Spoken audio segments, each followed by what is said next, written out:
Alright guys, welcome back to Formula 1 News Race Week. Again, we go to Shanghai for the second round of the season, and Ferrari have reason to be confident. McLaren believe that the SF26 has the best chassis of anyone on the grid, and in terms of cornering speeds, they are the team to beat. But Mercedes have the superior engine, and according to some rumours, they might have even been sandbagging the race in Australia with even more performance to come. Lots to talk about today. Very much enjoyed your thoughts in the comments. Hit the like button if you enjoy. Subscribe if you are new as always. We have had roughly 24 hours to diagnose what we saw at the Australian Grand Prix, and I'm intrigued to hear your thoughts in the comments below. Yesterday, F1 did this graphic. Last year we had 45 overtakes. This year was 120. Wow, what a great regulation set, right? Congratulations, F1. We've really nailed it with these 2026 regs. And yeah, more overtakes usually means a more entertaining race. But look, if there's one overtake for the win on lap 58, that's better than a ton of overtakes that mean nothing, right? So people were making this thoughts known in the replies, and this actually caused a lot of drama. They even got themselves a community note, because if I go to the hidden replies here on this tweet, you will see a lot. And I'll just scroll for a little while here while I talk through this, and then just kind of keep in mind what people are saying, the frustrations with the set of regulations. Now, look, my honest perspective on this is I don't like these regs. We've known that for years. These regs were going to have plenty of issues. We've talked about it for a long time, and it's not a massive surprise. Do I think we should go back to some sort of 2012-ish era regulations? That would be a massive step up as far as I'm concerned. I mean, I can keep going for days, by the way, and you will just keep finding tweets that have been hidden. These aren't just the replies. These are replies that the Formula 1 admins have gone through and hidden automatically, basically saying these regs are terrible. And I can keep going, and you will find a ton of comments just like this. My question, having diagnosed this for a day, is it as bad as people are talking about? Is it as bad as people are making it out to be? Should we have gone this direction with the 50% electrical? No. Should it have been a V8 with sustainable fuels? Yes. Should it, or V10, V12, whatever you want, should the next era of regs be exactly that? They probably will be, and maybe the backlash from this will push us in that direction. But is it going to be as bad as some of the criticism suggests? Lando Norris says the drivers hate it. It's a shame. It's very artificial. Now, what I will say about this, my honest take is, and I'm not a mouthpiece of Domenicali here by any means, I don't think it's going to be as bad as people think, but we shall see. I'm not pro these regs. Let me just make that clear. But I do have some opinions on what we saw in the opening laps yesterday, because people are saying it's artificial, right? And I get that take. It's largely about the energy that the engine can recover and produce rather than the skill of the driver. That is a problem, but it doesn't eliminate the skill of the driver by any means as far as I'm concerned. It's a slightly different skill, and also you still do get a situation where a driver deploys more energy, but they still need to make it stick into the braking zone. We saw George Russell with that big lock up into turn one.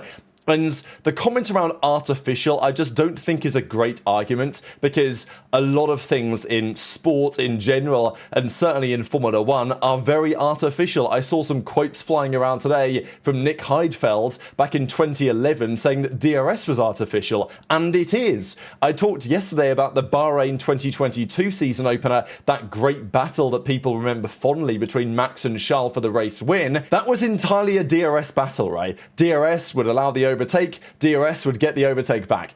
Arguably, that's artificial racing. There was no DRS, those moves wouldn't have happened, and yeah, the driver still had to make it stick in the braking zone, but it was the same yesterday on many occasions with the artificial battery overtakes. The tyres degrade. Pirelli don't do a great job, but they design the tyres with the intention to degrade so that you get arguably artificial offsets. If the tyres were designed to be bulletproof, you wouldn't get that. So look, there's plenty of things in F1 that are artificial.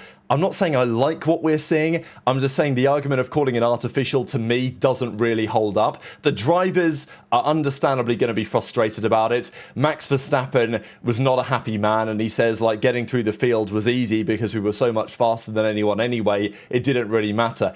My question is, are we going to see what we saw the opening laps of yesterday's Grand Prix again? Because Charles and George were going back and forth. One would take the lead because they would deploy more energy, and then the next lap the other guy would get it back. Now, yes, did that feel a bit like a video game or whatever? Yeah, I see that logic, but also Am I preferring that to what we had last year, where effectively there wasn't really any racing? The driver who led the first lap would win the Grand Prix almost always, as we saw last season. Yeah, I'm taking what we've had this year so far. Now, yes, you do have to take the overtakes with a grain of salt, and I wish we had better understanding of what the deployment looks like and why this guy's faster or whatever.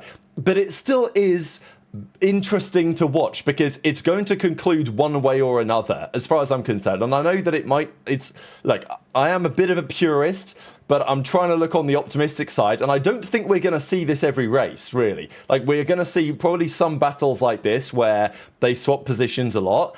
But it's still intriguing because someone's got to win that battle at the end of the day, and someone's going to make a decision. Is Leclerc going to use more battery to get the move done, and then he's going to be vulnerable next lap, but then George is going to be vulnerable back, and we saw that for a little bit, but then they kind of settled into position for a few laps. Then the question is, okay, is the guy behind going to benefit because he can charge more because he's in the slipstream, or are his tyres going to overheat, and that's going to be worse? So what's the strategy? Do you go for it? Do you not? And someone is going to win the battle in the end. You might argue they'll just wait until the final lap, try to be second and then overtake, but that causes issues because you're going to cook your tyres. And you're going to allow somebody else behind to catch up and be right in the mix. So I think from a racing perspective, it is interesting. It's not optimal. It's not really what makes people fascinated about F1 because you want to see the drivers on the limit. And I'm not even talking about qualifying, by the way. Qualifying's a shambles, right? Like, I'm not in favour of what we saw in Australia on the Saturday. I'm just trying to say I don't hate what we saw on the opening laps of the Sunday. The other thing I will mention is that as the race went on and as the weekend went on, the teams got better at understanding how to deploy energy most appropriately on this circuit. Again, is that artificial? Is the race engineer in the driver's ear and the guys pushing the buttons on the pit wall more important than the driver? You know, maybe in some cases, possibly, and that is unfortunate and it should never be like that. But having said that, until the cars go racing, they have a really difficult time actually knowing, and it creates chaos early on. And I think especially on, as much as I dread to say it, a sprint weekends. We have a sprint coming up in China. Look, you guys know my thoughts on sprints. I'm not a fan of having them every weekends.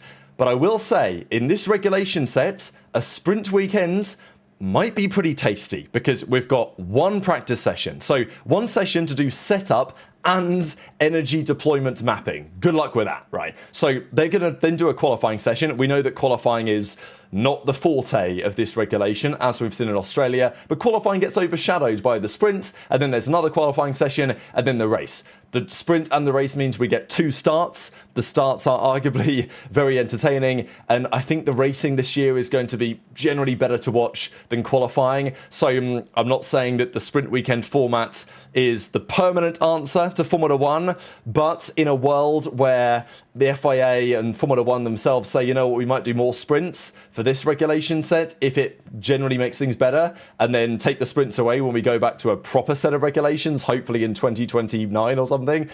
I don't know how likely that is, but just something I thought I'd throw out there because China is going to be chaos for sure, and the sprint weekend is only going to add to that, which I don't think is necessarily a bad thing from the entertainment value, but I do think that from like a pure Formula One perspective, what we are seeing is very different to what we have seen before. And I know that for fans that have been around a while, it is very jarring, and I'm not in favour of it precisely. I just don't think it's going to be quite as bad as some of the doomsday scenarios people are talking. And I hope I'm right, but I'm happy to admit that I could well be wrong, and this season could just get worse and worse. So we'll see. Now, Max Verstappen, he is racing at the Nürburgring 24 hours. And this was confirmed today.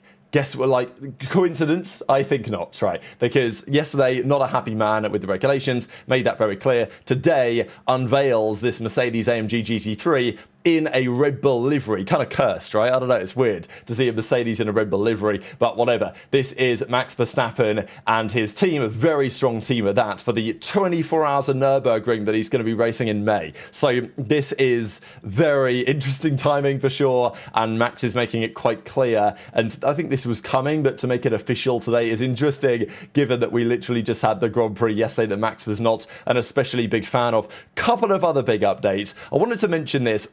Again, the talk on the battery and the overtake, re-overtake has made things less pure, and I don't know, people have been saying, oh, that the sport is getting too Americanized, and given that it's fundamentally a European sport, although big American audience, lots of you guys out there watching, thanks for all very much for watching, and like, I love America, but my point is that the sport is arguably, with Liberty Media as an owner, moving away from what made it what it used to be. Now, I don't think that's why we've gone down this direction of the regulations. The EU has its part to play in that with all the regulations they pushed in recent years on the electrical side, whatever.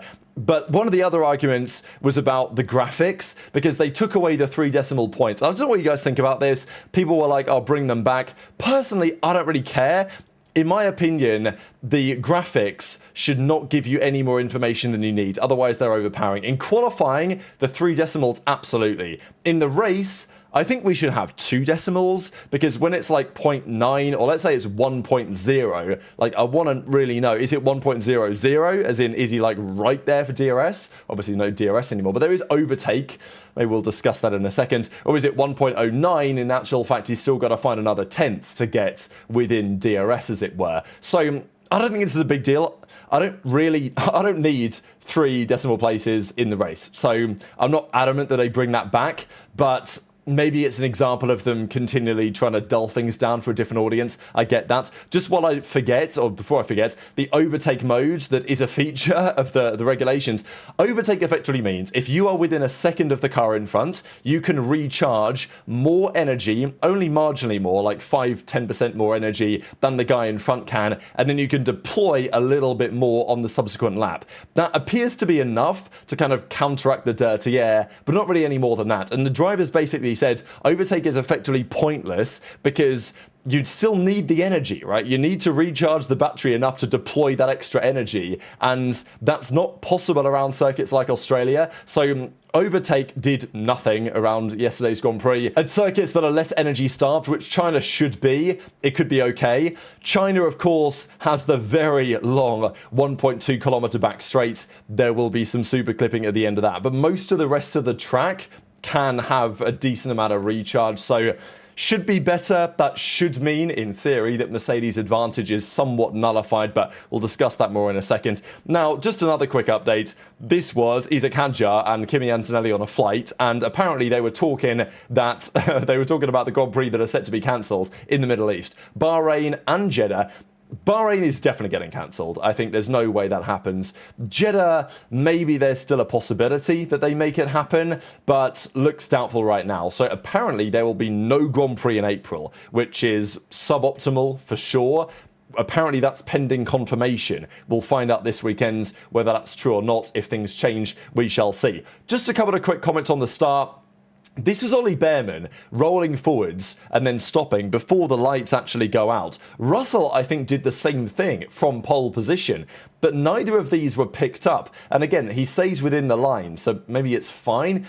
But I swear I've seen people get penalised for this before, and I don't really understand what the sensors are doing from the FIA side, but we've seen this before, and a couple of drivers did it in this race and totally got away with it. So maybe British passport tax, I don't know.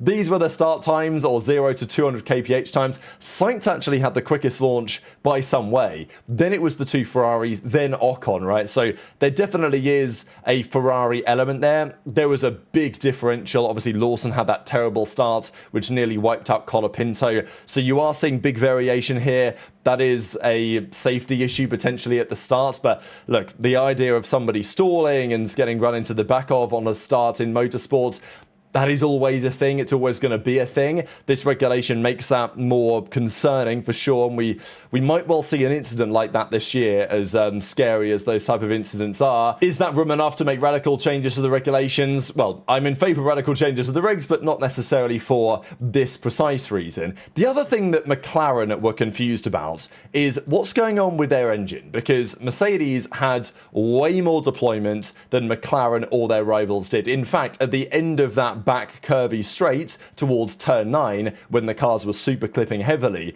Mercedes were going 10 kph quicker. They have, according to sources we'll discuss in a second, near enough 60 horsepower more than their rivals in that scenario. And that's not just 60 horsepower more than Ferrari, that's 60 horsepower more than McLaren. And McLaren have the Mercedes engine. So what's going on, right? Like, how are McLaren not able to extract the same level of performance? And Andrea Stella says, this is the first time that even though we're buying the Mercedes engine, we feel we're on the back foot. We don't understand what they are doing to gain such an advantage. Stella says, like, we need to basically work with HPP to extract the performance they are extracting right now. Because we've worked together for a long time, we've collaborated on the power units, but we'll definitely try and intensify the collaboration. And Toto's basically saying, well, look, lads, you bought the engine, you paid the money, the engine works, you crack on. The argument is that whatever Mercedes are doing to gain this massive edge, it is a software thing rather than a hardware thing. And it's very interesting to figure this out. And Toto doesn't really want to comment, and he says, yep, well, you know, you can't deploy things to make everyone happy. We're just trying to provide a good service. So it looks like Toto lost 2 constructors to McLaren and was like, never again, lads. Like, we are not going to help you at all. And James Vowles at Williams in the same boat, because they're like, hang on, we've got this Mercedes power unit. It's apparently just God mode.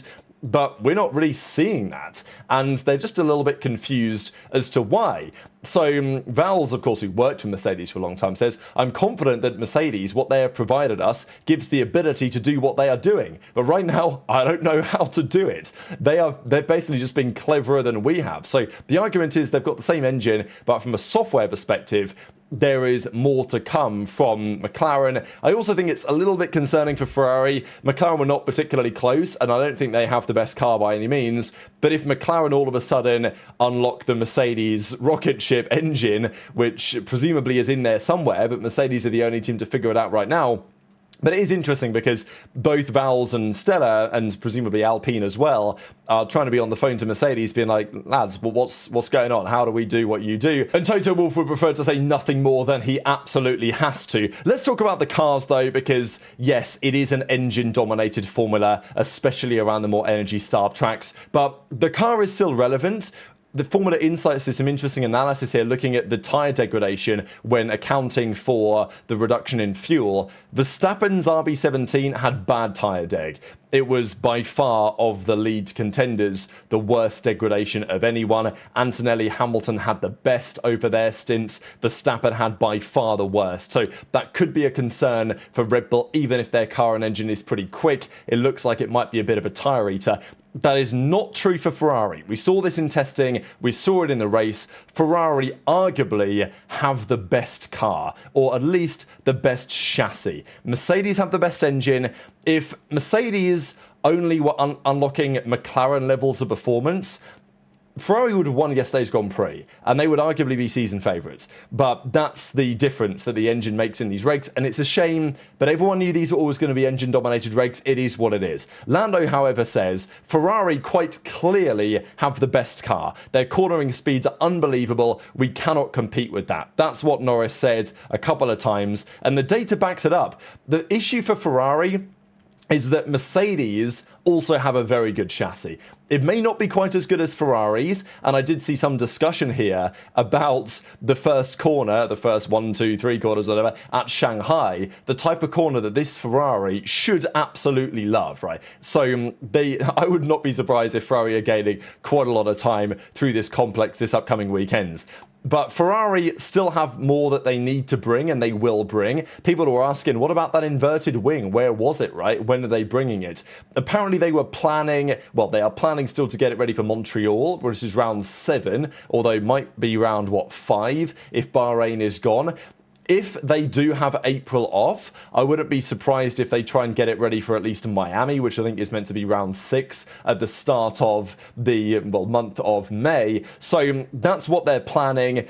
But there is a fear, and Auto Racer talked about this, and there was also an article here from Massa that talked about this, that Mercedes might have just been sandbagging. Now, we know this, Mercedes said they did this in 2014, when they realised they had such a performance edge, they didn't want to show it for fear that they would get shut down. This year, there's an even more compelling reason to sandbag, because there are percentages where if you are within said percentages, you don't get to spend more time upgrading your engine. As I've said multiple times before, there's no point winning by 2 minutes. You're better off winning by 10 seconds, which is kind of what they did. And given how dominant they were on Saturday, I can't lie, I was quite surprised that their pace advantage on Sunday was not as substantial as it could have been, right? They did have a pace edge, and if they had run the better of course, their strategy was best because they took advantage of the VSC, but if they'd have run the optimal strategy, which is effectively what Ferrari did by running their tyres the correct length of time,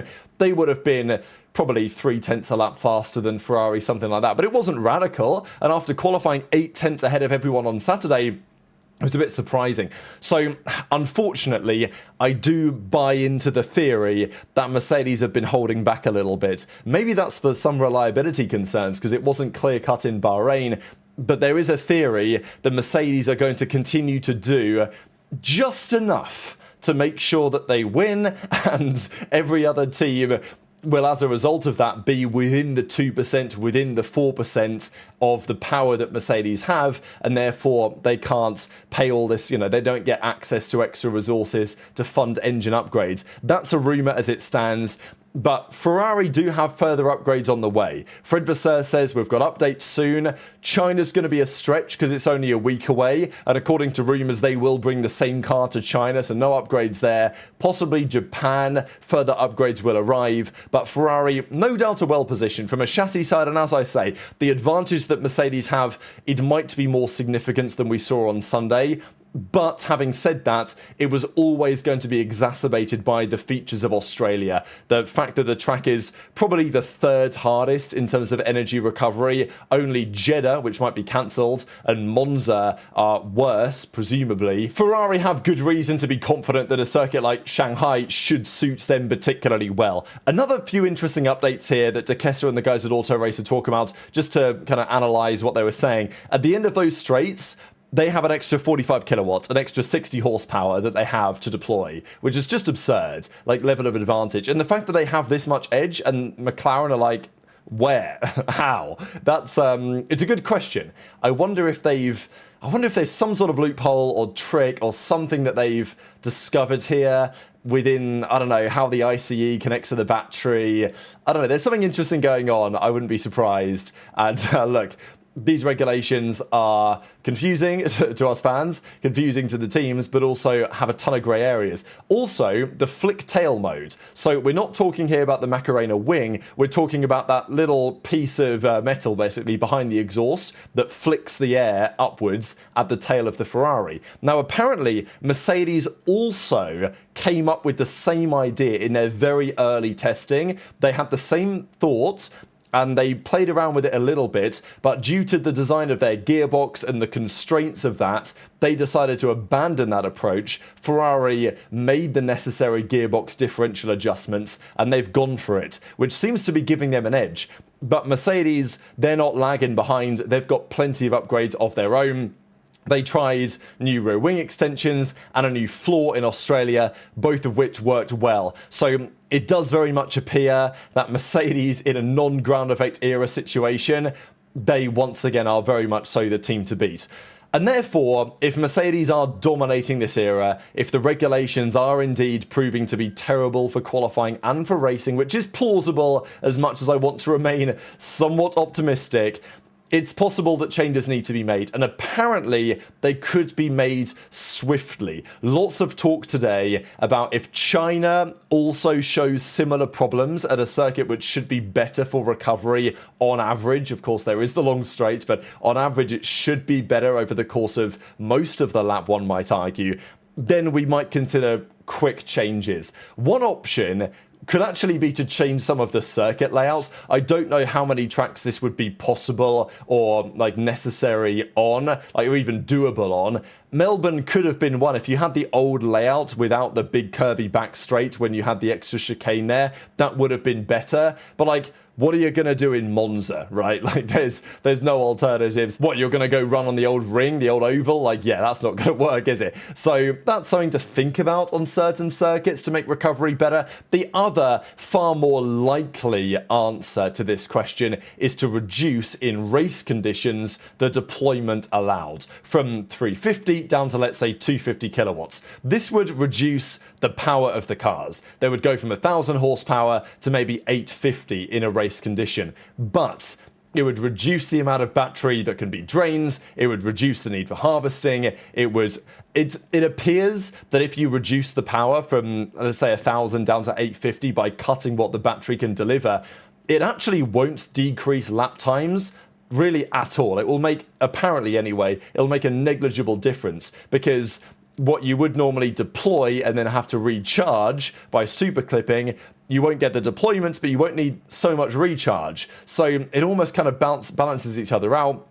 Could reduce some of the safety concerns on the massive speed differential. Something to think about. I'm sure Mercedes would be against this, but if the other teams agreed, it is a plausible solution. And yeah, according to rumors, this is in consideration, in discussion as early as Japan. So look, if you guys out there hate the regulations, and I can't blame you on some level, then it's likely that if things continue to go in the way that we saw in Melbourne, changes could be made quite swiftly. Will they fix it? Probably not. Could be a band-aid until they find the, I don't know, let's say balls to go back to a V8 or something with sustainable fuels. That might be nice. But very much into your thoughts on all of this stuff in the comments below. Hit the like button if you enjoyed. Subscribe if you're new. Take care. And I'll see you next time.